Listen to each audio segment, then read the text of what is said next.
Greetings, my dear friends. This is SoulWeaver. Today I want to go back to my childhood, to a time when the world was huge and mysterious, and books opened doors to realities that adults did not even suspect. Back then, I came across a story. I do not remember all the details of the plot anymore, but the beginning of the story stuck in my memory forever. A scientist was looking at a golden ring under a microscope, an ordinary ring that belonged to his fiancée. But when he looked at the surface of the gold at enormous magnification, he saw not just molecules and atoms. He saw an entire universe. Stars, galaxies, planetary systems. Tiny glowing points that moved in perfect order. And among these worlds, he saw a girl. Alive, intelligent, living inside an atom of the golden ring. For her, that atom was an entire universe, infinite, boundless. She had no idea that her world was just a particle of a piece of jewelry on someone else's fiancé's finger. This story turned my childhood consciousness upside down. I began to doubt the universe. I began to ask questions that adults had no answers to. What if we also live inside an atom?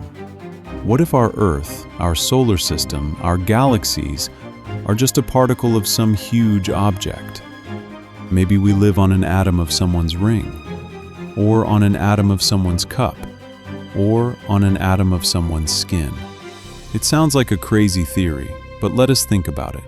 Scientists say that atoms consist of a nucleus and electrons that orbit around it. The nucleus is like a sun. The electrons are like planets. Between them, emptiness, vast emptiness. If you magnify an atom to the size of a football stadium, the nucleus would be the size of a pea in the center, and the electrons would be like dust particles in the stands. Everything else is empty space. But what if that emptiness is not empty? What if it is filled with what we cannot see?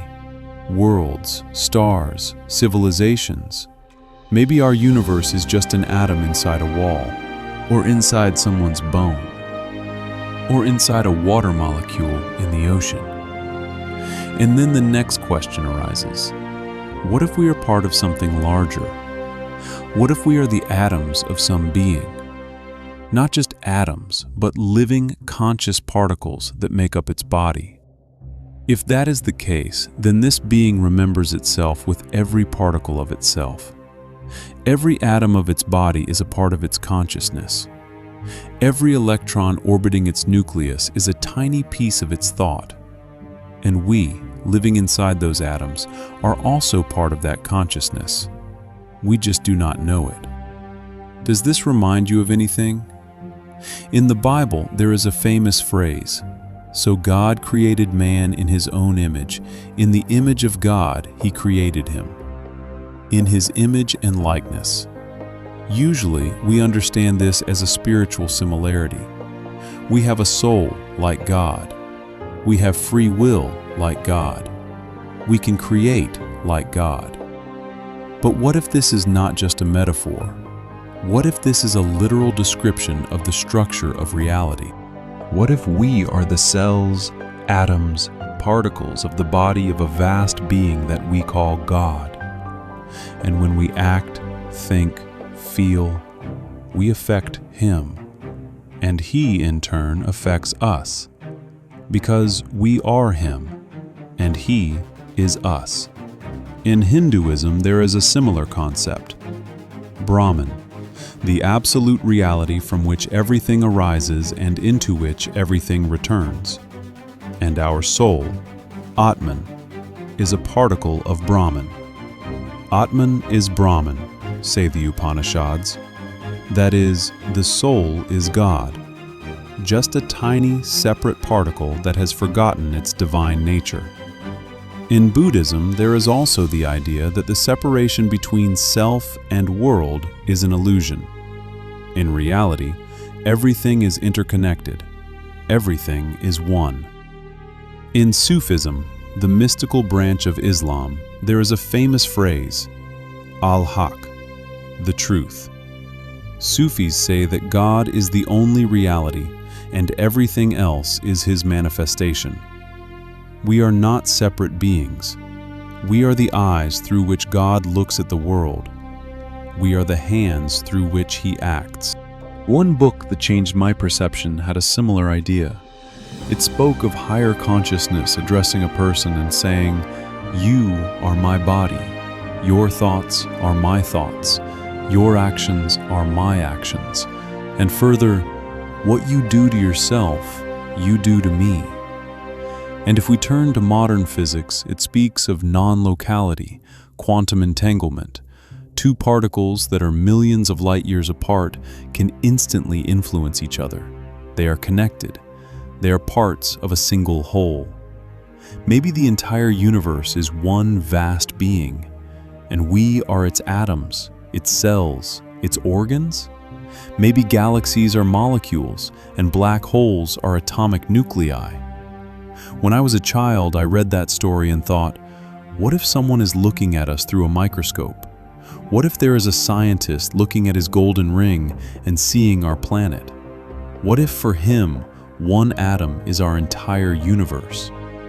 And then I thought further, what if that scientist himself lives inside an atom, and his scientist lives inside an atom, and so on without end? Universes inside atoms, atoms inside universes. No beginning, no end. This is the ancient philosophical problem of infinite regress. Where does it all start? Or does it never start? Is there a top floor? Or is it floors all the way up? But if we are particles of a vast being, then that being remembers itself with every particle. It is not divided like we are. Its consciousness is the sum of the consciousnesses of all its atoms. And if we are one of those atoms, then we are also part of that consciousness. We have just forgotten.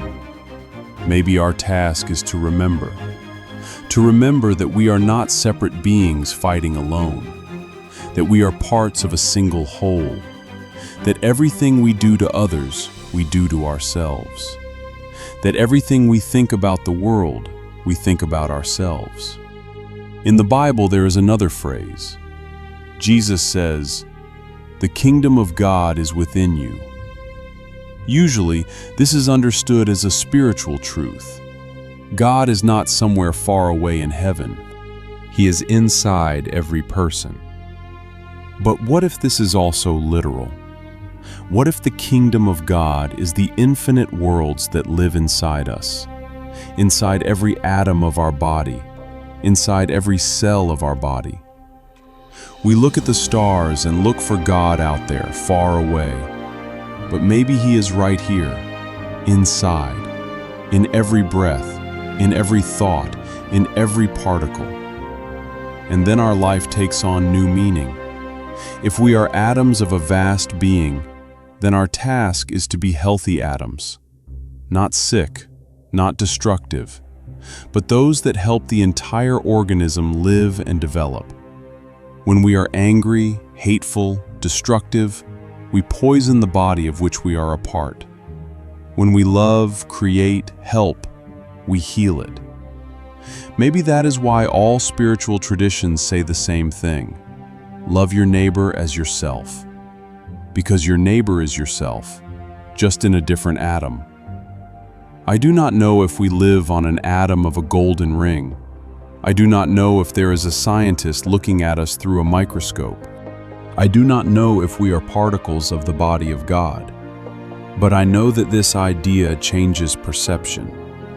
It makes the world both smaller and larger at the same time. It makes us both insignificant and great at the same time. We are a speck of dust in infinity, and we are the breath of God. As a child, I looked at the stars and felt small. Then I read about atoms and felt huge. Because inside every atom, infinity. And outside every atom, infinity. We are somewhere in the middle, between micro and macro, between dust and stars, between nothing and everything. And perhaps it is precisely in this middle that the truth is hidden. I read that story once, but its idea stayed with me forever. It taught me to doubt. It taught me to ask questions. It taught me to look at the world and think, what if? And now, listen to the silence between these words. Have you ever felt it? A slight dizziness from the thought that you are simultaneously infinitely small and infinitely great. That inside you, entire universes, and you yourself are just an atom in the body of something unimaginably vast. You are not just a person. You are a bridge between micro and macro, between dust and stars, between nothing and everything. And somewhere out there, inside you, worlds live, with their suns, planets, beings. They do not know that you exist. For them, you are infinity. And somewhere out there, outside, someone is looking at you. And for them, you are just an atom, a particle of something greater. But you are not just a particle. You are consciousness. You are the one who can look in both directions, inward and outward, into the past and into the future, into yourself and into infinity. And perhaps this is your task, to be a bridge, to remember that you are both. And never forget that inside every atom, a universe. And outside every universe, an atom. You are everywhere. You are nowhere. You are everything. You are nothing. And this is beautiful. This is SoulWeaver. If this resonated with you, subscribe. Stay. We are just beginning. Until next time, dream, question, and remember, no one really knows, but it's beautiful to think about.